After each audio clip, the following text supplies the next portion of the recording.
I genuinely believe that the Catholic Church is not, to put it at its mildest, a force for good in the world. And therefore it is important for me to try and marshal my facts as well I can to explain why I think that. But I want first of all to say that I have no quarrel and no argument, and I wish to express no contempt for individual devout and pious members of that church. It would be impertinent and wrong of me to express any antagonism towards any individual who wishes to find salvation in whatever form they wish to express it. That, to me, is sacrosanct as much as any article of faith is sacrosanct to anyone of any church or any faith in the world. It's very important. It's also very important to me, as it happens, that I have my own beliefs. They are a belief in the Enlightenment. They are a belief in the eternal adventure of trying to discover moral truth in the world. And there is nothing, sadly, that the Catholic Church and its hierarchs likes to do more than to attack the Enlightenment. It did so at the time. Reference was made to Galileo and the fact that he was tortured for trying to explain the Copernican theory of the universe. Just imagine in this square mile how many people were burned for reading the Bible in English. And one of the principal burners and torturers of those who tried to read the Bible in English here in London was Thomas More. Now, that's a long time ago. It's not relevant, except that it was only last century that Thomas More was made a saint, and it was only in the year 2000 that the last Pope, the Pole, he made Thomas More the patron saint of politicians. This is a man who put people on the rack for daring to own a Bible in English. He tortured them for owning a Bible in their own language. The idea that the Catholic Church exists to disseminate the word of the Lord is nonsense. It is the only owner of the truth for the billions that it likes to boast about, because those billions are uneducated and poor, as again it likes to boast about. It's perhaps unfair of me as a gay man to moan at this enormous institution, which is the largest and most powerful church on earth, has over 1 billion, as they like to tell us, members, each one of whom is under strict instructions to believe the dogmas of the church, but may wrestle with them personally, of course. It's hard for me to be told that I'm evil, because I think of myself as someone who is filled with love, whose only purpose in life was to achieve love, and who feels love for so much of nature and the world and for everything else. We certainly don't need the stigmatization, the victimization that leads to the playground bullying when people say you're a disordered, morally evil individual. That's not nice. It isn't nice.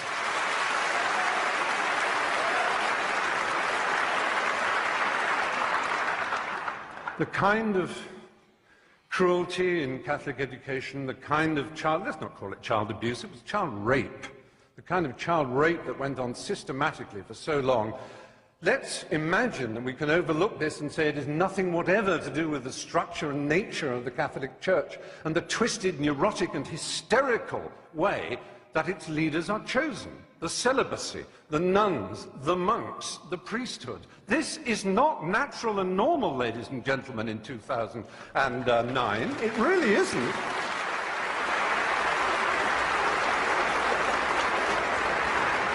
I have yet to approach one of the subjects dearest to my heart. I've made 3 documentary films on the subject of AIDS in Africa. My particular love is the country of Uganda. It's one of the countries I love most in the world. There was a period when Uganda had the worst incidence of HIV/AIDS in the world. But through an amazing initiative called ABC, abstinence, be faithful, correct use of condoms, those 3, I'm not denying that abstinence is a very good way of not getting AIDS. It really is. It works. So does being faithful. But so do condoms. And do not deny it. And this Pope, not satisfied with saying condoms are against our religion, please consider first abstinence, second being faithful to your partner. He spreads the lie that condoms actually increase the incidence of AIDS. He actually makes sure that aid is conditional on saying no to condoms. I have been to, there's a hospital in Bwindi in the west of Uganda where I do quite a lot of work. It is unbelievable, the pain and suffering you see. Now, yes, it is true, abstinence will stop it. It's the strange thing about this church. It is obsessed with sex, absolutely obsessed. Now, they will say, we with our permissive society and our rude jokes are obsessed. No, we have a healthy attitude. We like it, it's fun, it's jolly, because it's a primary impulse. It can be dangerous and dark and difficult. It's a bit like food in that respect, only even more exciting. The only people who are obsessed with food are anorexics and the morbidly obese. And that, in erotic terms, is the Catholic Church in a nutshell.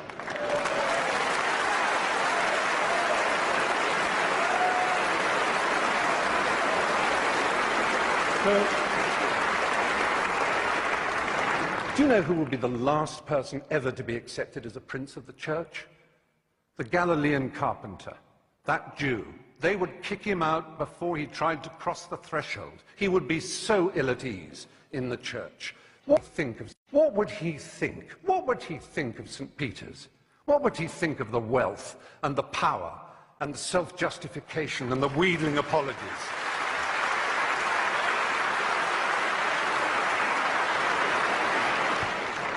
The Pope could decide that all this power, all this wealth, this hierarchy of princes and bishops and archbishops and priests and monks and nuns could be sent out in the world with money and art treasures to put them back in the countries that they once raped and violated.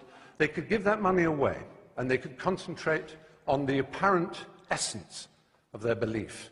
And then I would stand here and say the Catholic Church may well be a force for good in the world. But until that day, it is not. Thank you.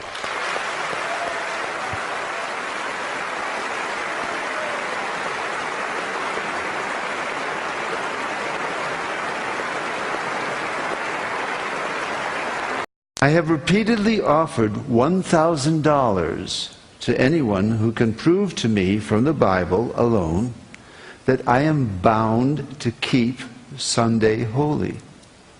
There is no such law in the Bible. It is a law of the Holy Catholic Church alone.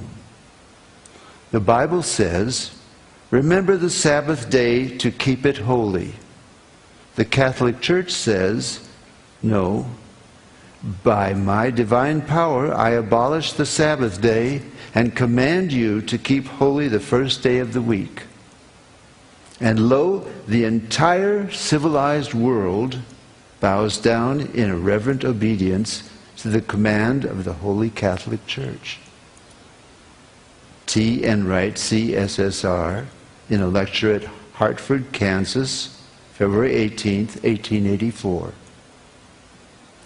The Catholic Church for over 1,000 years before the existence of a Protestant, by virtue of her divine mission, changed the day from Saturday to Sunday.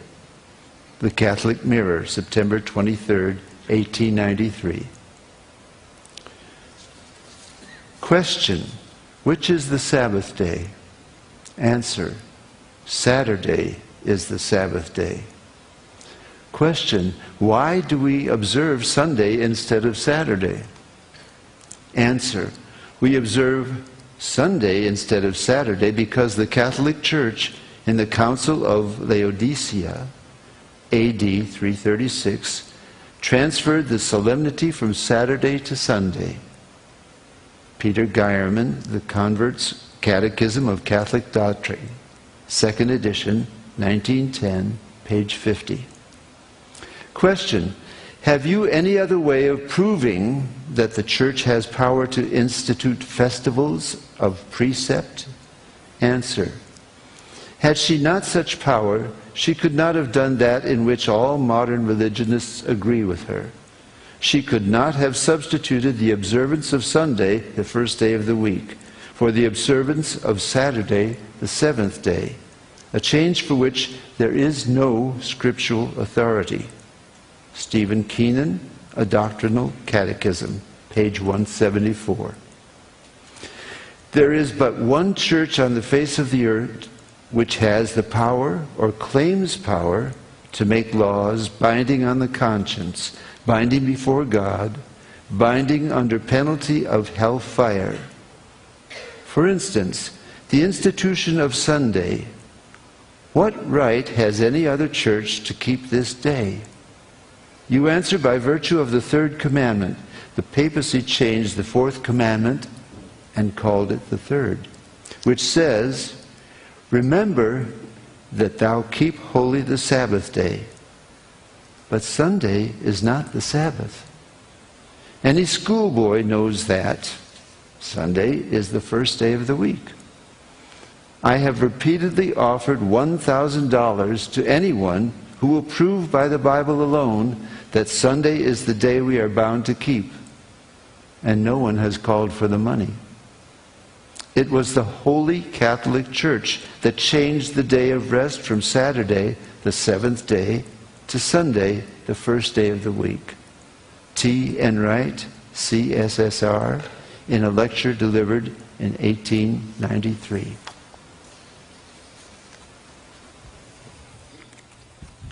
Thank you, Bishop. 2 millennia in the making, a flock of 1.2 billion devotees, a legion of over 1 million foot soldiers, nuns, bishops, running a staggering quarter of the world's healthcare facilities and more than 200,000 schools across the globe. Still, Rome remains the beating heart of the Roman Catholic Church.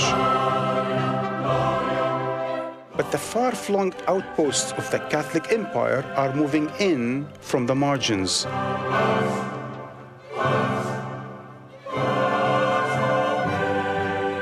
The center of gravity is shifting.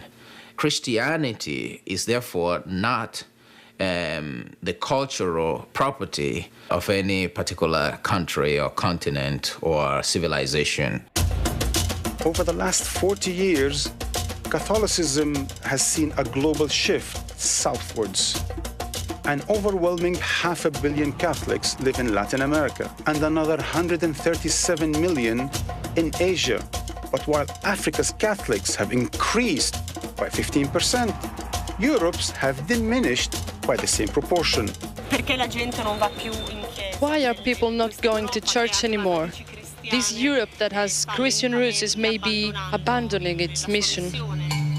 Corruption, inflexibility, and worst of all, the sex abuse scandals have shrunk church membership and undermined its credibility.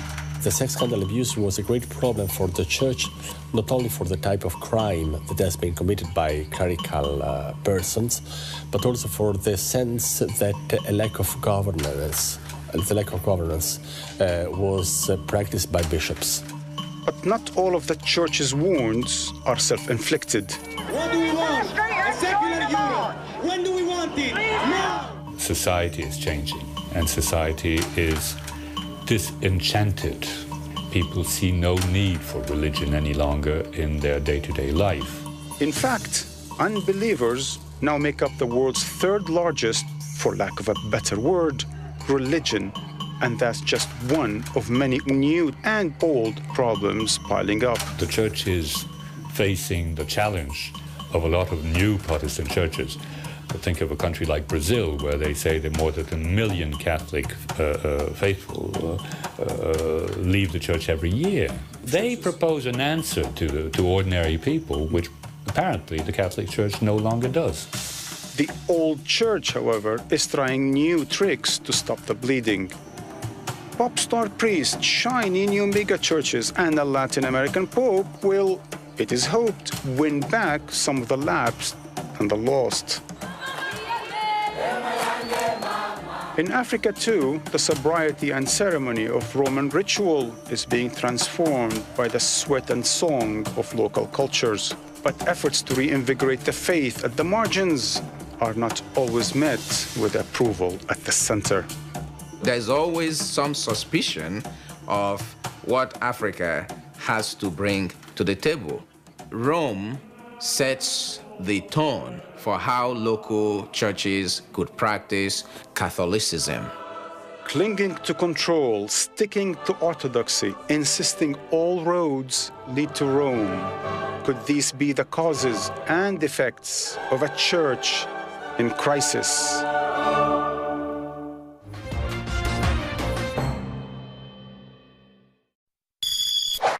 It happens all over the country, and it's controversial.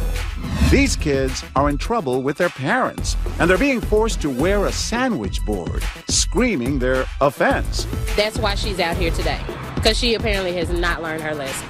Even judges are sentencing criminals to the dreaded sandwich board. Public humiliation. Does it work? Well, some parents swear by it, but some experts say it's nothing less than emotional abuse. What would you do if you came face to face with it? Today, we're in South Orange, New Jersey to find out. Her mom is humiliating. Good. You humiliated me when you got suspended from school. How many signatures do I need? You need 50 before you can go anywhere. Our tween was caught smoking and stealing. Does the punishment fit the crime? So you would stand your kid out here like this too, right? Sure, why not?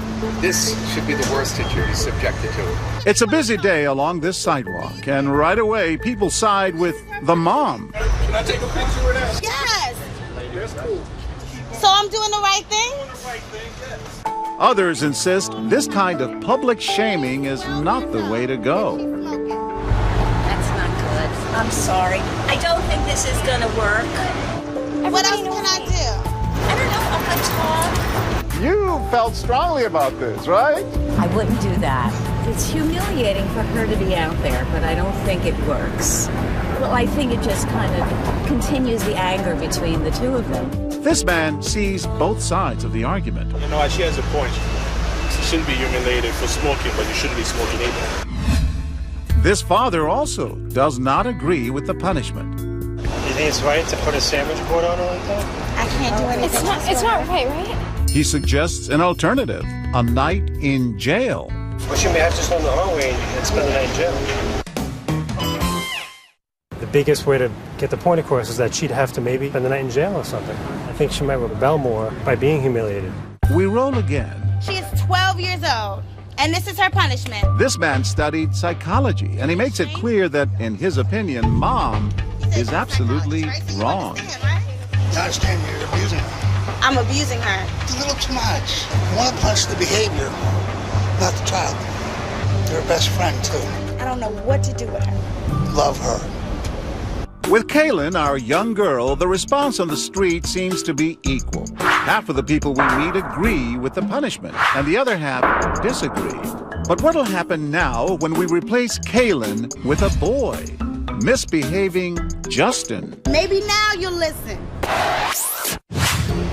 You agree this is appropriate punishment? Yeah. You didn't spank his butt? You're doing the right thing. Spanking? Maybe the sandwich board isn't such a bad idea after all. She does this every time I do something bad. And you keep doing bad stuff, though, which is surprising because you keep getting caught. I'm John Quinones. Oh my God. It's What Would You Do? He's an actor. And so was the mom. I thought it was an appropriate punishment. You know what? I might have stopped being a bad teenager much earlier than I did. If this had been done to you, you might have stopped. I might have stopped. So what you're doing now is wonderful. And I said to him, it's a big thing. You will never forget it. I mean, I'm having the chills right now because that's great. Time to give her the truth. I'm John Quinones. Oh, I'm happy to meet you. I'm happy to meet you. Oh, I had the chills. You agree that this is okay, the punishment? Yes. Oh, wow. She wasn't on your side, Justin. But neither is anyone else. In fact, none of the people walking by all afternoon sides with Justin. But there's more to come. In our final scene, we meet two passionate women whose opinions are polar opposites. Your mom instituted this? Yes, ma'am. Nothing's happening. I've just been standing out here just twirling around all day. You making me laugh. Don't you think this is overkill, though? No, but I guess you won't do it again. No, but I'm still embarrassed. That's her point. Was you embarrassed while you were stealing and lying? This is wonderful. Thank you. You know what Thank I told you. him? I said, Not only does she approve, she helps out with the discipline. I signed it, but keep twirling. This ain't gonna scar you. But then along comes this next woman who's clearly shocked by the entire scene. This is his punishment. That's wrong. I don't agree. I mean, this is like public humiliation. Exactly. Maybe he'll learn. You're not going to teach him that way. Please, I'm telling let me you, tell you you're something. not going to teach him that way. You're good. Keep twirling. Yay. Keep twirling. Keep twirling. I really don't think so. Keep twirling. As Justin keeps twirling, Sherry Sinclair gets personal with Jennifer Berkeley.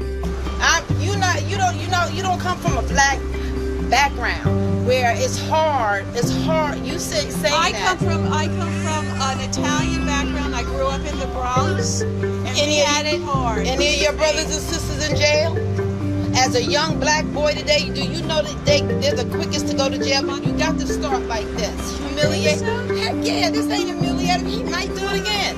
Back in my day, you got a whooping. No, I've got whoopings in my day too, but nobody ever did this. But to me, this is better than a whooping today. I'm sorry, I can't. But who are you to tell a mother this is wrong for the punishment of her child? You could just say for yourself. This is my opinion. I'm not telling her what to do or what not to do. No, you're not. But you're telling her she's wrong. You should say, I just don't agree with this. Oh, you're absolutely right. I don't agree with this. If this was my child, I would not humiliate my child. What would you do? I couldn't have said it better myself. Time for us to break this up. Did you hear me? I was like, good, keep turning. Why do you think she disagrees? I couldn't understand why you disagreed. I thought that was proper punishment today because she didn't hit. He wasn't getting hit. He was being humiliated. Maybe this would give him a second, think before you. I think the scars of something like that are much more, can be much more permanent than the scars of being hit by someone. It turned into a black-white thing, though. It did. Different perspectives. Two people who now agree to disagree. Throughout the day, there was no gray area here. Most people were either strongly for sandwich boarding or passionately against it. Radio Free Asia.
Yes, welcome back. We're with Kevin Annett, who is the secretary to the International Tribunal into Crimes of Church and State. Welcome, Kevin. Hi, Alfred.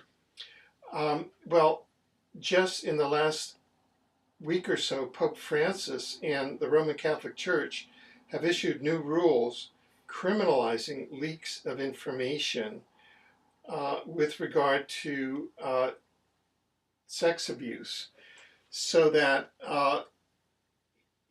in a way they've institutionalized even further all of the abuses that have occurred historically under the Roman Catholic Church, rather than become more transparent.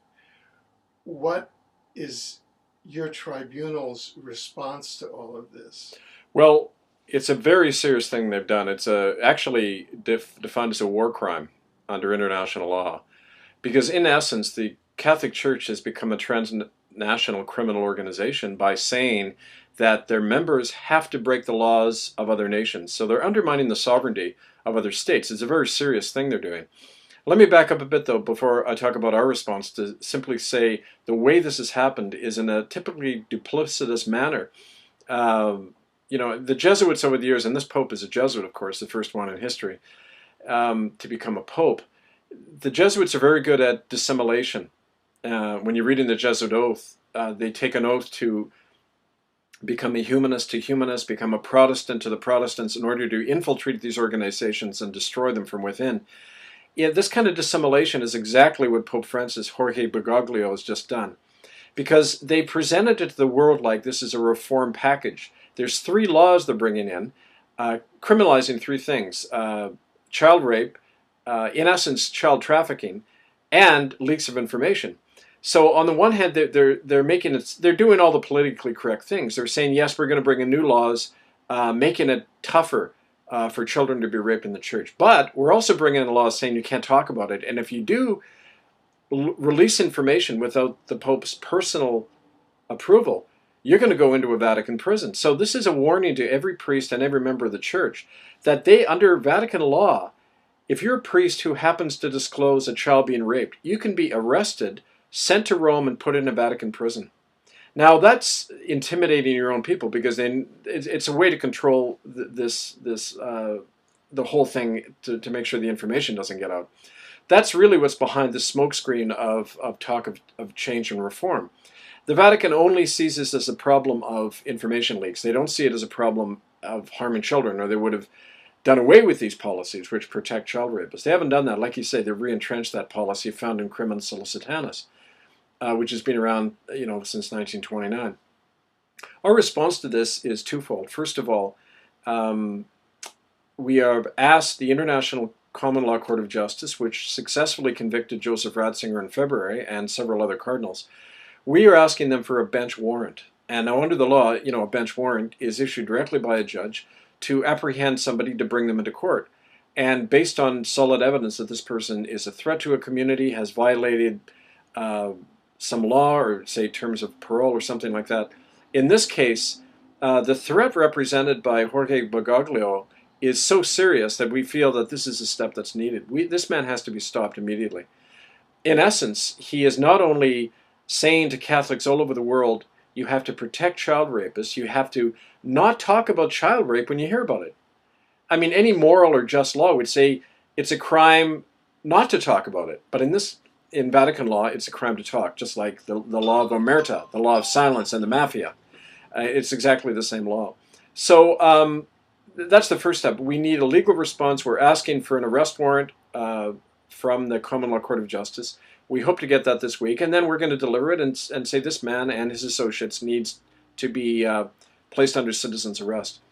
The second aspect of what we're doing is we are saying this is part of a broader campaign naming the Catholic Church as a transnational criminal organization. Now, there's a United Nations Convention about that, passed in the year 2000, the Convention Against Transnational Criminal Organizations, and it gives courts the right to seize the funds of organizations operating across borders that are harming people, that are, for example, laundering money which the Vatican Bank clearly does. That's been documented.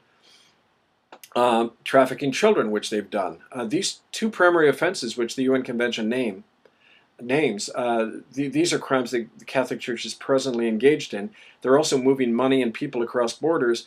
These are serious war crimes. They're also endangering citizens of every nation in the world by this policy. So we're saying this recent action by the Pope is proving everything we've been saying with a vengeance. We're saying now that this is a war being conducted against humanity by the Catholic Church. They need to be stopped. So we're getting all of our affiliates in 21 countries, plus the citizens of the world, to feel empowered now to take action, to under this international law and this convention at the UN, they have the right to seize Vatican and Catholic Church property and assets, in essence the money out of the collection plate, which is being used for criminal purposes, distribute it how they want in their communities, and detain these people involved in these crimes. So it's given our whole campaign a big boost, a big shot in the arm. And, I've been getting emails from skeptics saying, I guess you've been right all along. Look at what they're doing. They're openly protecting child rapists. And so, on those two fronts, we're seeing this not only as a legal response we're doing, but also a community response. And this is going to build towards these actions we'll be doing in the fall as well. Right. So could you set out more in detail exactly what the actions in the fall will be? Well, we talked about this on the last interview. Between September 20th and 22nd, there's going to be two things happening. There's, for the first time in history, an international convergence of groups who are all faced torture and rape by the Catholic Church. There's groups now from 5 countries that have committed to gather in Genoa, sponsored by Rete Labuso, which is a rape survivors group in Italy, headed by Francesco Zanardi. Francesco is going to help chair this event, and it's going to plot a strategy for not only how to unite survivors across borders, but how to launch a political campaign in Italy to actually desecularize the power of the Catholic Church. That means, in essence, ending the Lateran Treaty, by which the Italian government is obliged to protect this criminal organization, and also to take away its the powers it has to receive special immunities under the law, tax exemptions, that kind of thing, which gives it the money and the power to do these crimes in the first place. So it's kind of a twofold purpose: to unite survivors and all over the world, and also launch what's really a political campaign aimed at the Church of Rome. And the next step of it, of course, is to go to Rome on Sunday, September 22nd, which is the equinox. And we'll be holding a gathering right in St. Peter's Square. There will be spiritual elders joining us from all over the world. And we really look forward to that. And we're asking people all over the world to do actions that day in Catholic churches, inside and outside Roman Catholic churches on Sunday, September 22nd. Now, in terms of the UN convention that you mentioned, how will you be seeking to enforce that against the Vatican? Well, we believe that all along, and the reason we've gotten this far, Alfred, is because we've avoided a purely legalistic route. We realize that the courts and governments of the world are obligated, either financially or through political pressure, to the Vatican. It's the most powerful and oldest corporation on the planet.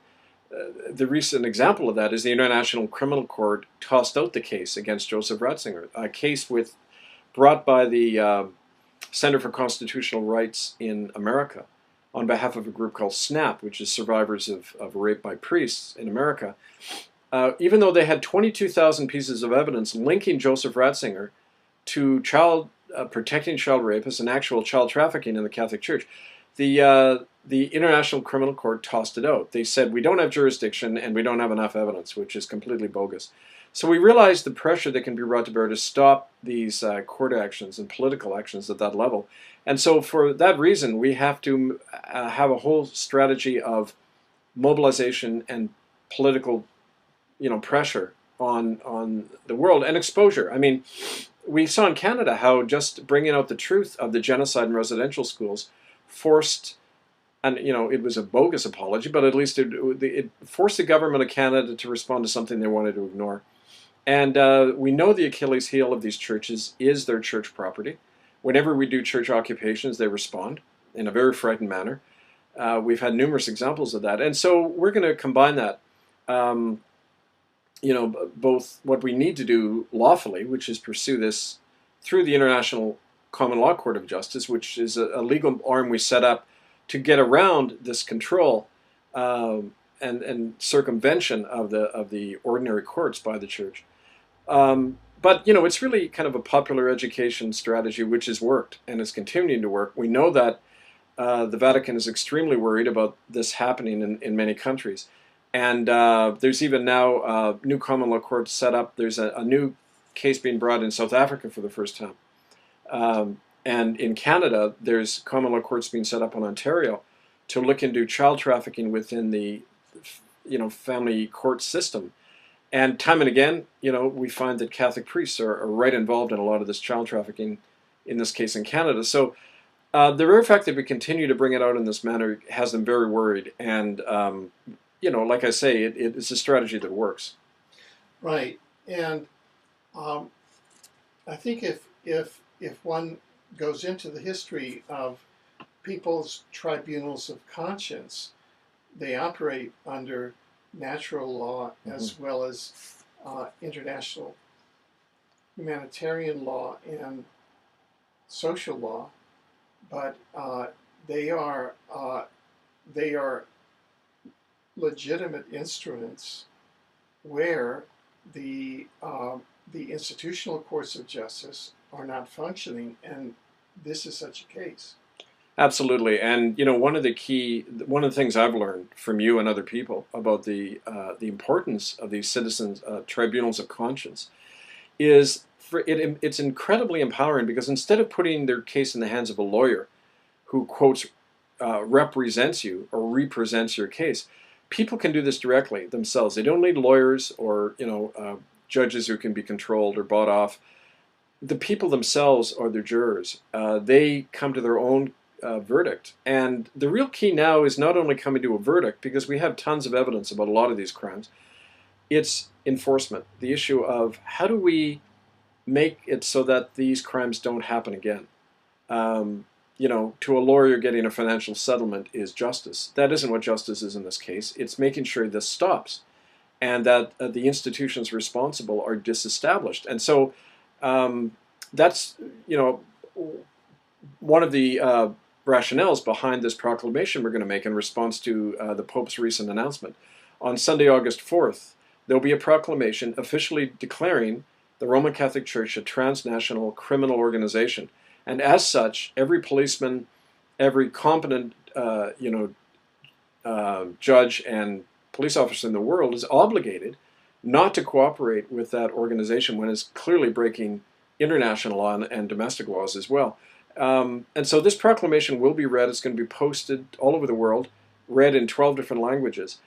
But also it's going to be a legal instrument. So people who sign that can go up to the church and say, we have the legal right to do what we're doing, to occupy your church, to take back this wealth. I think it's perfectly legitimate to take the money out of that church, distribute it directly in the community as it's needed. This is direct action by the people to not only act in accordance with the law that says criminal bodies don't have the right to their own money. It's that simple. They're going to use it for criminal purposes. It's forfeited. Well, we say it should be forfeited in the interest of the people. And it's kind of ironic because that's exactly what Jesus did in the temple. He took the money and tossed it out of the temple. He cleansed it in that way. And I guess you could say that's what we're doing.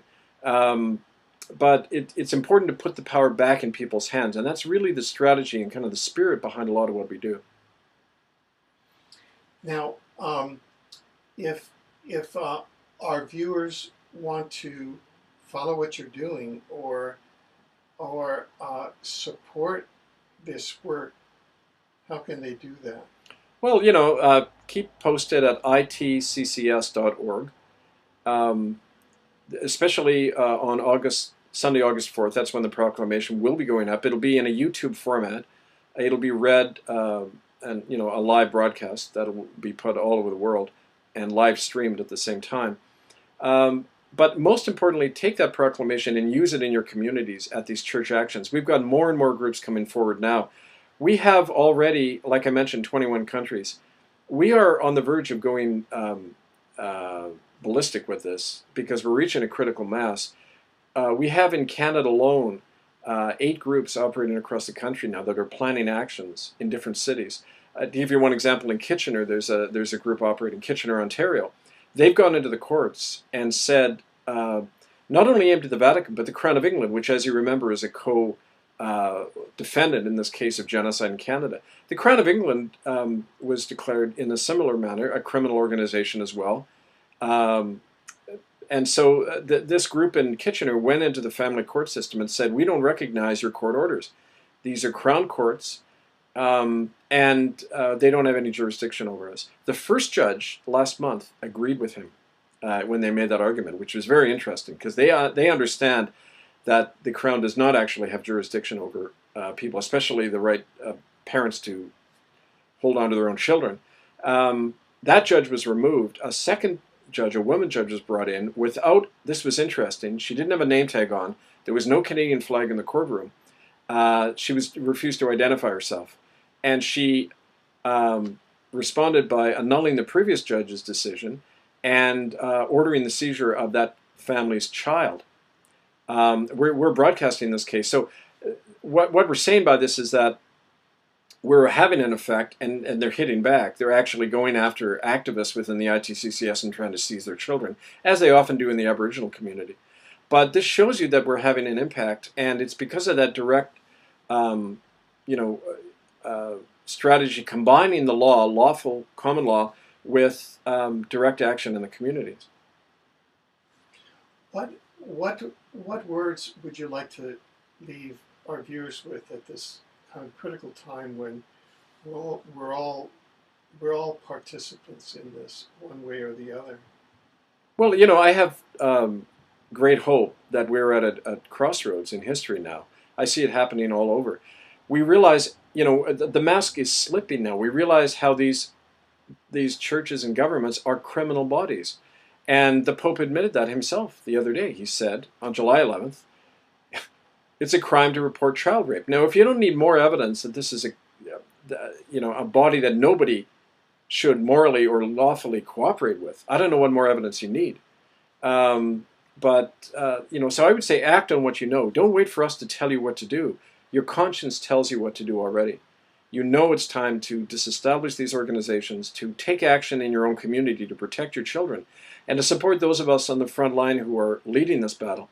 So I would remind you, August 4th, go to itccs.org, and September 22nd, Sunday, September 22nd, plan church occupations, not just of the Roman Catholic Church, of course, but in Canada, the United Church and the Anglican Church, who are also involved in these genocidal acts and regimes. Sunday, September 22nd, and Sunday, August 4th. Those are the 2 dates to mark. And contact us, form a ITCCS group in your area. I'll also be traveling through North America and Europe in August, September to of course, help lead this work. But I would just say spread the word and take heart from this, and the fact that we've broken the ice already. It's now up to all of us. Thank you, Kevin, and we hope that you come back from time to time and update us on the progress of this common work. Oh, you can count on it, Alfred. We'll talk to you really soon. Thank you.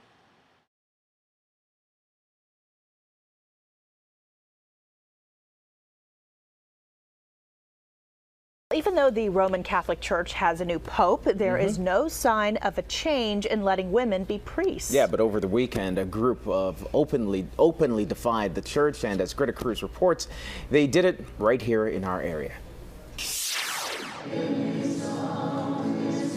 These women are about to defy the Catholic Church. At the non-Catholic First Christian Church in Falls Church Saturday, the ordination of 3 deacons and 2 priests, one of them Jolene Presley of Manassas. Following Christ means it's a difficult path. We pray this in Jesus' name. I think this is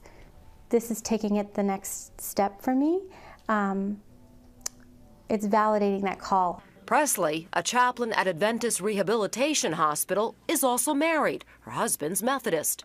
But she said she couldn't give up her Catholic faith. Here I am ready. So she's joined the Roman Catholic Women Priests movement. Small but growing, it claims women were clerics in the early church. Women are answering God's call, and justice is rising up in the Roman Catholic Church. But the church considers this heresy, that attempts to ordain women goes against basic immutable church theology, and that the women taking part here today are automatically excommunicated. Still, Presley's family from Massachusetts supports her. They need priests because they're shortage and everything else. They're right there in front of them. So why don't they accept them? So does her husband. I was absolutely proud, 100%. Women have a right to be ordained. It's just not a man's game. Presley doesn't know what the fallout will be, but she says she's ready. Our newly ordained priest. Will you still consider yourself Roman Catholic? Yeah. Once Catholic, always Catholic. That's who I am. In Falls Church, Greta Cruz, ABC 7 News. And in a statement today, Bishop Paul Laverty called the ordinations absolutely invalid, saying the church, quoting here, does not have the authority to change her doctrine on the sacrament of holy orders, which has been passed down from our Lord Jesus Christ. It is a great sadness, he says, when Catholics choose to reject the truths of faith. I pray for their return to the fold. His words. The head of the Catholic Church may be in Rome, but its heart has always been in Ireland. From the early 5th century, when St. Patrick was named a bishop and started converting the Irish, Catholicism has been more than a religion. It's been a culture and a way of life. But in recent years, the faith of the Irish has been sorely tested. Not their faith in God necessarily, but their faith in the Church, after several damning investigations provided appalling detail on the sexual abuse of children by priests. For decades, the outrage was covered up and the priests were largely protected. An Irishman named Diarmuid Martin would not disagree with any of this. He has dared to publicly criticize the church, and his words carry a lot of clout because Diarmuid Martin is the Archbishop of Dublin. The story will continue in a moment.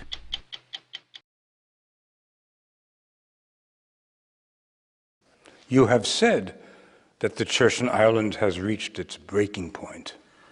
It has reached a breaking point. It's at a very difficult stage. To what extent, Archbishop, do you think this crisis in the church is due to sexual scandals? Oh, enormously. There's overwhelming evidence that the church hierarchy was not only aware of the sexual abuse, but did little about it. The Dublin Archdiocese knew who the predator priests were, even wrote reports about them, but then locked up the files. Investigators on a state panel, the Murphy Commission, asked for the files, but the church refused until Diarmuid Martin became Archbishop. I provided the Murphy Commission investigation into Dublin Diocese with over 65,000 documents. And the material was there. It was in my archives. The documents reveal that one priest admitted abusing over 100 children. Another said he abused children twice a month for 25 years. Archbishop Martin believes thousands of children suffered similar fates. See, abuse isn't just the actual sexual acts, which are horrendous, but the sexual abuse of a child it's a total abuse of power. It's actually saying to a child, I control you. And that is saying to the child, you're worthless. To find out how small parishes have been affected by the scandal, we went to the village of Allihies on the Beara Peninsula on the southwestern coast. It doesn't get more Irish than this. No one we talked to was aware of any abuse here, but even so, the parish is required to follow strict new church regulations designed to protect children. Hard to believe, but priests are now never allowed to be alone with a child. An adult supervisor has to be there at all times. Monica Polly is on the church council. They never take the children out on their own. They never speak with the children on their own. There's always somebody with them.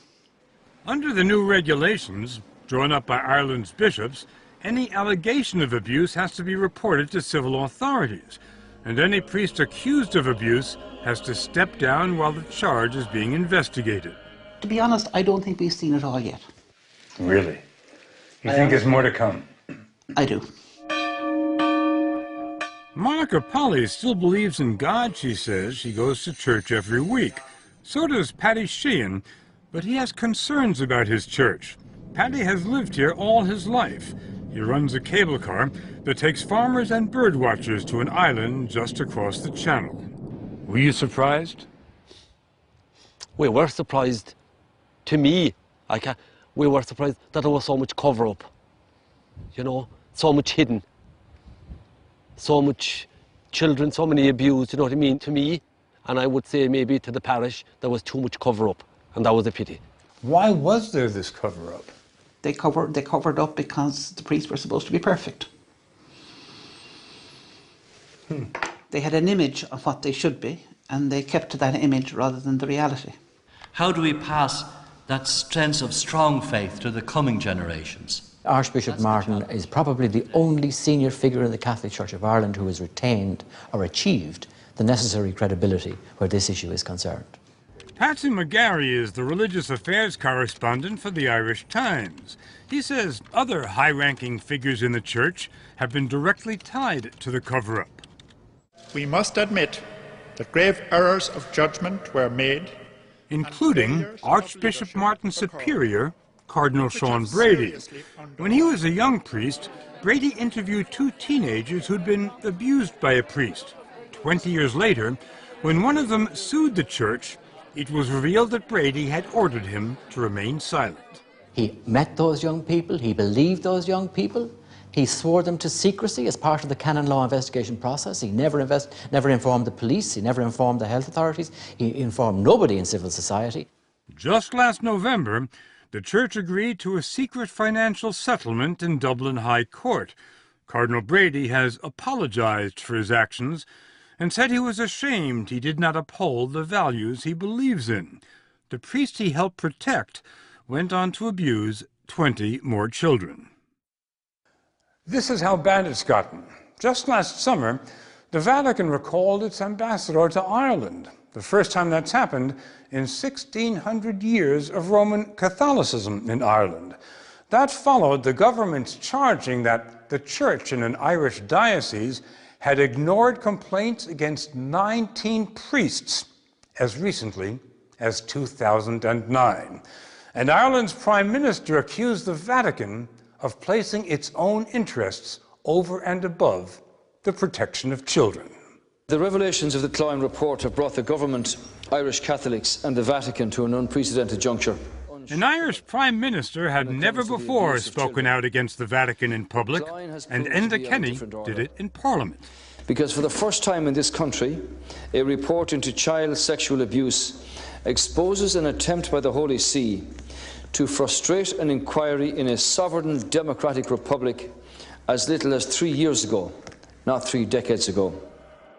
The Vatican, says Patsy McGarry, also overruled Archbishop Martin's suggestion that 2 bishops associated with the scandal step down. They sent their letters of resignation to Rome, and Rome would not accept them. Rome would not accept them? Can we say the Pope? Of course.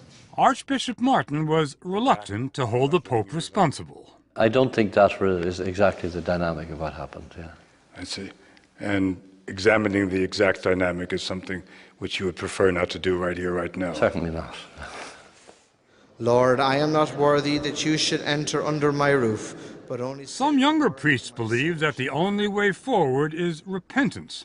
That's why Father Shane Crombie keeps a burned crucifix on the altar. It's all that survived when the original church here burned down 25 years ago. Father Crombie says it's a testament that if his church can survive one fire, it can survive another. I think the fire that's burning in the church at the moment is not a fire of wood and of furniture, but it's the fire obviously of scandal, the fire of disappointment, the fire of absolute rejection, the fire of cover-up. All that is the fire that is burning at the moment. And you can rebuild a church that burns down. It was the people that rallied together to rebuild this church. It will be the people who will rebuild the church that is on fire. The Irish church was already in decline before the scandal, but the exodus from the pews has greatly accelerated. Attendance at Sunday Mass is down from 90% in the early 70s to just 2% in some parishes today. Ireland is also running out of priests. No ritual in the church is more awe-inspiring than this, the ordination of a priest. The church used to ordain so many priests that they were one of Ireland's main exports. But last year, there was not a single ordination in Dublin, and only one is planned this year. When I entered this building where we're meeting today, which was then a seminary, there were 120 of us and they were building a new extension. At the moment I have 10 seminarians. How do you... Very good seminarians. Fine, but 10. Yeah. The priest shortage is affecting many parishes like the small one in Allihies. For the first time in the history of its diocese, the parish doesn't have its own priest. A different one commutes to town every week. That's not the way it's supposed to be like, is it? No. Not what I was used to all my life. It has changed the very fabric of life in Allihies. As in most Irish villages, the priest had always been the man to go to, far more than the mayor or the police chief. And you know, it was a big shock to everybody, you know, trying to get used to it. You know what I mean? More so to the old people. God help us, you know, they were so used to the priest meeting them, calling to the house and talking to them and everything, you know. Archbishop Martin knows his church is in trouble. He also knows the solution, if there is one, is not silence. You are the one who challenged not only the church in Ireland, but the Vatican. I would, you know, never sat down to challenge anybody. I sat down to, you know, say aloud what was going on in my mind and my heart. If Diarmuid Martin was more outspoken than other Irish clergy, it may be because he was an outsider. Although he was born and ordained in Ireland, he spent most of his career outside the country as a roving ambassador for the Vatican before he returned to Dublin as Archbishop. When an abused child comes to you, Archbishop, what do you say to him or to her? I usually meet them when they're many, many years later. That's when they come forward. What I try to do is to imagine what they looked like when they were a child.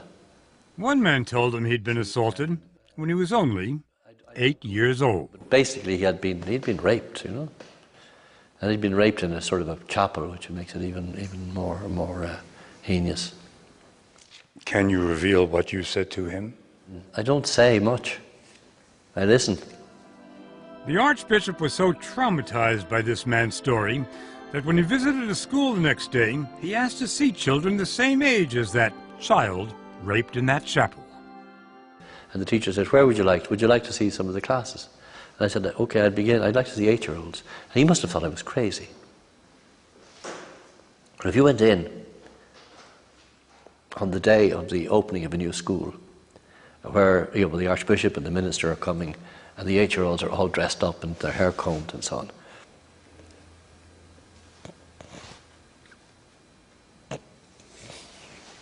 It's devastating.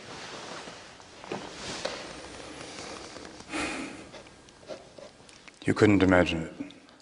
It's just, you know, what do you say? You know, and you see the, you see that, you know, there was just somebody like that. That was. I mean, a grown man is one thing, but when you actually see a child, you need to do that. And this is the gospel of the Lord. Last year, Archbishop Martin did something the Church in Ireland had never done. He held a service of atonement for abuse victims, prostrated himself on the altar, and, in an act of humility, washed their feet. There's still a long path to journey in honesty before we can truly merit forgiveness. There's a real danger today of people saying The child abuse scandal is over. Let's bury it. Let's move on. It isn't over. Child protection and the protection of children is something we'll go on for the rest of our lives and into the future, because the problems are there.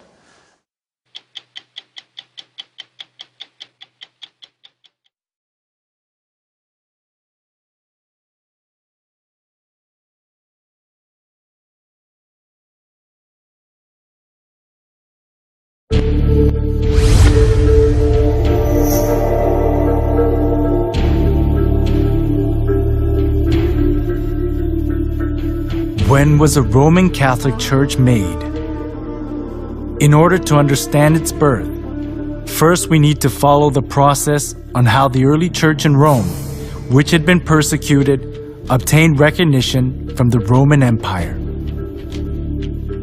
The church in Rome kept the undefiled truth of the early church in its initial stage, but later accepted various gods of Rome and religious customs when it became acknowledged as a Roman religion. And this gave birth to the Roman Catholic Church that has the characteristics of Roman polytheism. The Apostle Paul preached the gospel of Christ to Palestine, Asia Minor, Greece, and finally in Rome.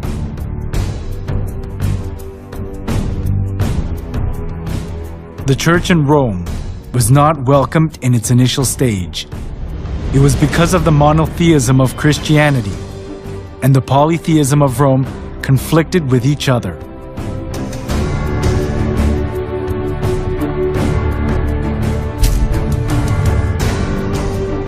The Romans believed that everything, humans, places, and goods, was inhabited by divinity. As they accepted folk beliefs of the people they conquered, far more various gods and religions prospered in Rome.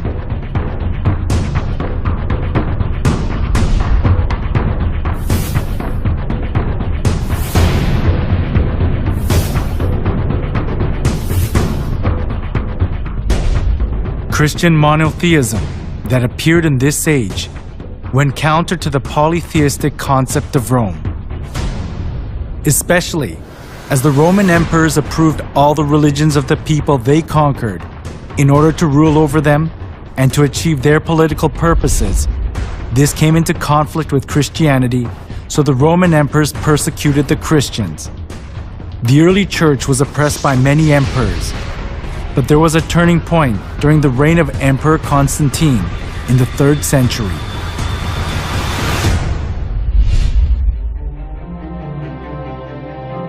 In 313, Emperor Constantine proclaimed the Edict of Milan. The edict approved Christianity as a legal religion of Rome and gave legal privileges and immunity from military duty and taxes to the Christian clergy.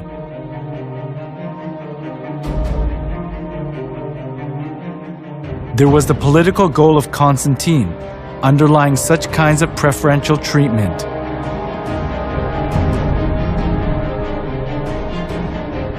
It was Mithraism, the sun worship religion, that was diffused throughout Rome. But all the Roman emperors deified themselves and enforced people to worship them. Some of the nobility were fascinated by the Egyptian mystery religion. So, Rome suffered from religious dissension within itself. At this, Constantine tried to make the best use of Christianity that had spread throughout the whole region of Rome, despite all sorts of persecution.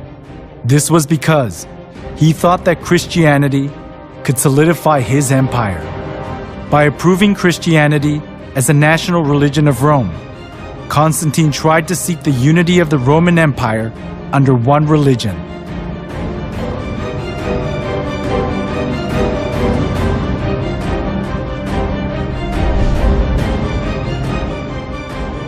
Thanks to Constantine's pro-Christian policies, many believers of the polytheistic religions of Rome streamed into the Christian church. This tightened Constantine's political grip, and Christianity positioned itself as the religion of Rome, expunging persecution and contempt it had received so far. However, the indiscreet conversion they did without having any kind of understanding or faith, rather produced an adverse effect: the influx of pagan customs into the church.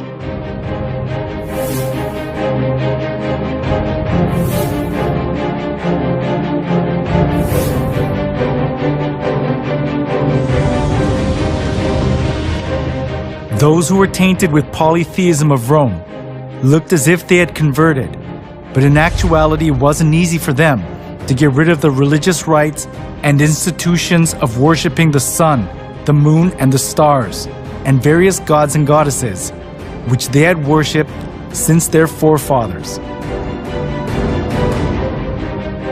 The church in Rome sought for solutions to disburden the pagans when they converted to Christianity. It was to bring in things similar to the gods that the pagans had believed into the church. They thought they would increase the number of pagan converts by doing that.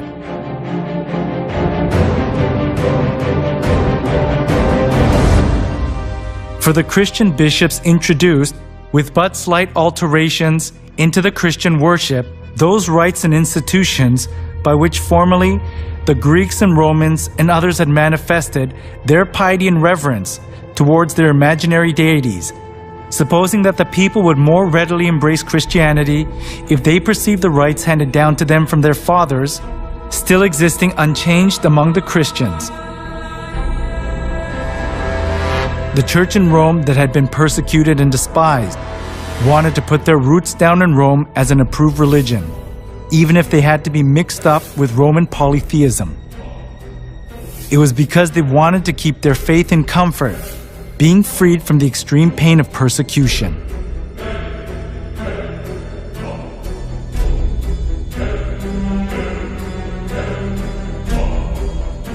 To attract more pagans, the church in Rome tried to Christianize various kinds of pagan gods to suit the Bible. One of the most representative things among them was accepting pagan customs of the sun god worship tradition. The church in Rome identified Jesus with the sun god.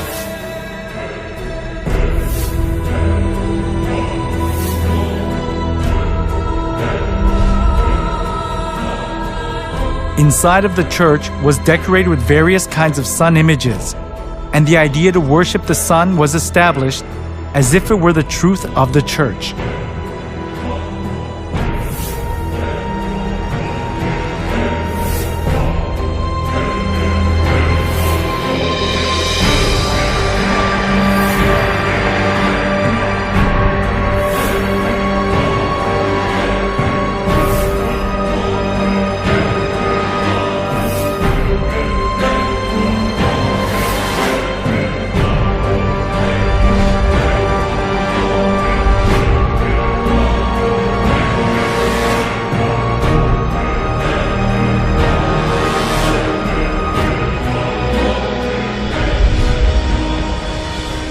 All judges, city people, and craftsmen shall rest on the venerable day of the sun. Constantine's edict in 321 played an important role in making the sun god worship faith to put its roots down in the church. Constantine continued to identify the sun with the Christian god in some way. When in 321, Constantine made the first day of the week a holiday, he called it the Venerable Day of the Sun, Sunday. The Christian church took over many pagan ideas and images. From sun worship, for example, came the celebration of Christ's birth on the 25th of December, the birthday of the sun. As the sun god worship mingled in with Christianity, the church in Rome was deprived of its purity of the early church and changed its appearance to the Roman Catholic Church